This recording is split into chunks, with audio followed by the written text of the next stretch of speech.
നായർ സമുദായാംഗങ്ങളുടെ ഉന്നമനത്തെ ലക്ഷ്യമാക്കി മന്നത്ത് പത്മനാഭൻ എന്ന സാമൂഹ്യ പരിഷ്കർത്താവ് രൂപം കൊടുത്ത നായർ സർവീസ് സൊസൈറ്റി എന്ന പ്രസ്ഥാനത്തിൻ്റെ സമീപകാല ചെയ്തികൾ ആശ്ചര്യമുണർത്തുന്നു എന്ന് പറയുന്നതിനേക്കാൾ ആകുലപ്പെടുത്തുന്നു എന്നതാണ് ശരി. സമുദായാംഗങ്ങളിൽ ഭൂരിഭാഗവും പവിത്രമായി കരുതുന്ന ശബരിമലയിൽ ആചാരലംഘനമുണ്ടായപ്പോൾ അതിനെ അപലപിക്കുന്നതിനായി നാമജപ ഘോഷയാത്രയുമായി കേരളമൊട്ടാകെ തെരുവിലിറങ്ങിയ ഭക്തരെയും അസംഖ്യം അയ്യപ്പ വിശ്വാസികളെയും തികച്ചും അവഹേളിക്കുന്ന തീരുമാനമാണ് നേതൃത്വത്തിൽ നിന്നുണ്ടായിരിക്കുന്നതെന്ന് വേദനയോടെ പറയട്ടെ. സനാതന ധർമ്മശാസ്ത്രങ്ങളെ ഉന്മൂലനാശനം ചെയ്യണം എന്ന ഗൂഢലക്ഷ്യത്തോടെ രാത്രിയുടെ അന്ത്യയാമത്തിൽ പോലീസ് സംരക്ഷണയിൽ ജാക്കറ്റ് അണിഞ്ഞ കപട വിശ്വാസികളായ സ്ത്രീകളെ 18-ാം പടി കയറ്റിയപ്പോൾ അനുഭവിക്കേണ്ടി വന്ന നൊമ്പരത്തേക്കാൾ തീവ്രതയേറിയ വേദനയാണ് നേതൃത്വത്തിൻ്റെ കാര്യമെന്തെന്ന് മനസ്സിലാക്കാതെയുള്ള പ്രവൃത്തിയിലൂടെ ഭക്തർക്ക് ലഭിച്ചിരിക്കുന്നത്.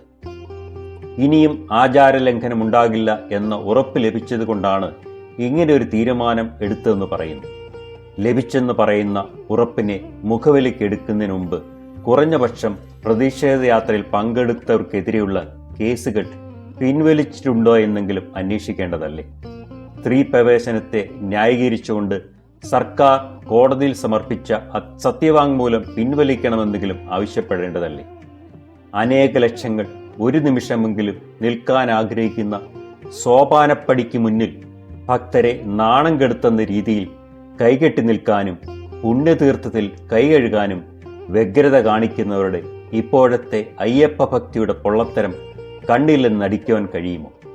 ഇത് കേവലം തെരഞ്ഞെടുപ്പിനെ മാത്രം ലക്ഷ്യമാക്കിയുള്ള ശരണമന്ത്രം മാത്രമാണെന്ന് അല്പമെങ്കിലും ബുദ്ധി അവശേഷിച്ചിട്ടുള്ളവർക്ക് മനസ്സിലാകും.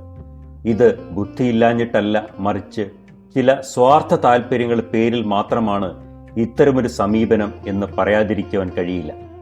ഹൈന്ദവേതര മതസ്ഥരെ ഒരു തരത്തിലും ബാധിക്കാത്ത ഇക്കാര്യത്തിലെങ്കിലും നട്ടലുയർത്തി നിൽക്കേണ്ടത് കാലഘട്ടത്തിന് അത്യാവശ്യമാണ്. അതിന് വിരുദ്ധമായ നിലപാട് ഈ പ്രസ്ഥാനത്തിന് തന്നെ രൂപം കൊടുത്ത ആചാര്യനെ തന്നെ അവഹേളിക്കുന്നതിന് തുല്യമാണ്.